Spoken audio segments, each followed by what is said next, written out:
ఇవ్వకపోతే మీరు చూడండి. ఎందుకంటే దీని వెనుక జరుగుతున్నటువంటి కుట్ర అవగాహన ఉన్నటువంటి వ్యక్తిగా నేను చెప్తా ఉన్నాను. ఖచ్చితంగా రేపు ఇదే జరగబోతా ఉంది. ముఖ్యమంత్రి గారు అక్కడికి పోయింది మెగా కంపెనీ కోసం. మెగా కంపెనీలో 85,000 కోట్ల ప్రాజెక్టులో ఆయనకు వచ్చేటటువంటి వాటా కోసం పోయిన తప్ప ఇంకో దానికి పోలే.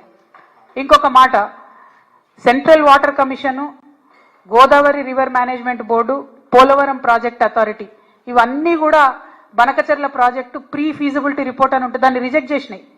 అయినా ఎందుకు పోయినరు, అయినా ఎందుకు కూర్చున్నారు? మళ్ళీ బయటకు వచ్చి ఏం చెప్తారు ముఖ్యమంత్రి గారు? ఇదంతా ఉట్టిదే, అనఫిషియల్, ఇది అనఫిషియల్ మీటింగ్ అంటారు. అసలు అనఫిషియల్ మీటింగ్ ఎందుకు? మరి అనఫిషియల్ మీటింగ్ ఇద్దరు రాష్ట్రాల ముఖ్యమంత్రులు, ఒక జలశక్తి కేంద్ర జలశక్తి మంత్రి ఉంటాడు, దానికి అఫీషియల్గా పిఐబి ఇస్తుంది ఆ రిపోర్టు. అంటే అఫీషియల్ గానో అనఫీషియల్ గానో మొత్తానికైతే చంద్రబాబు నాయుడు గారి ఎజెండా ఇంప్లిమెంట్ చేయడానికి పోయినరు తప్పితే ఇంకోటి కాదు అన్న విషయం ఇవాళ తెలంగాణ ప్రజలందరూ కూడా గమనించుకోవాలి. ఈయన చంద్రబాబు నాయుడు గారికి సద్ది మోస్తున్నాడు, తెలంగాణ బిడ్డలనేమో ఎండబెట్టేటటువంటి ప్రయత్నం చేస్తున్నాడు. ఈ వైఖరిని మేము తీవ్రంగా విమర్శిస్తా ఉన్నాం.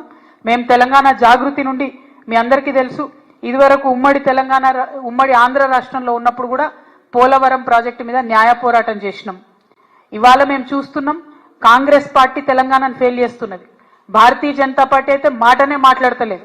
అందుకనే మాలాంటి సంస్థలు ఇప్పుడు ముందుకు రావాల్సినటువంటి అవసరం ఉన్నది. తెలంగాణ జాగృతి నుండి న్యాయ పోరాటం చేస్తాం. తప్పకుండా బనకచెర్ల ప్రాజెక్టును ఆపి తీరుతామని కూడా ఈ సందర్భంగా మేము తెలియజేస్తా ఉన్నాము.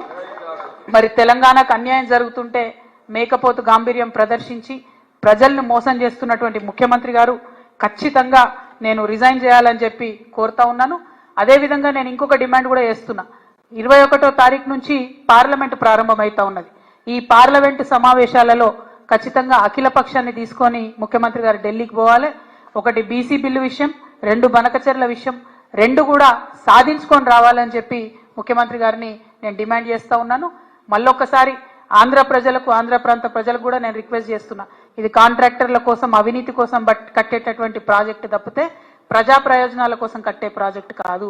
మా ప్రాంతమైనటువంటి తుపాకులగూడెం నుంచి నదుల అనుసంధానం జరిగితే తెలంగాణ ప్రాంత ప్రజలు కూడా బాగుంటారు, ఆంధ్ర ప్రాంత ప్రజలకు కూడా వచ్చేటటువంటి హక్కుభుక్తమైనటువంటి నీళ్ళన్నీ కూడా వస్తాయి. కాబట్టి ఈ విషయం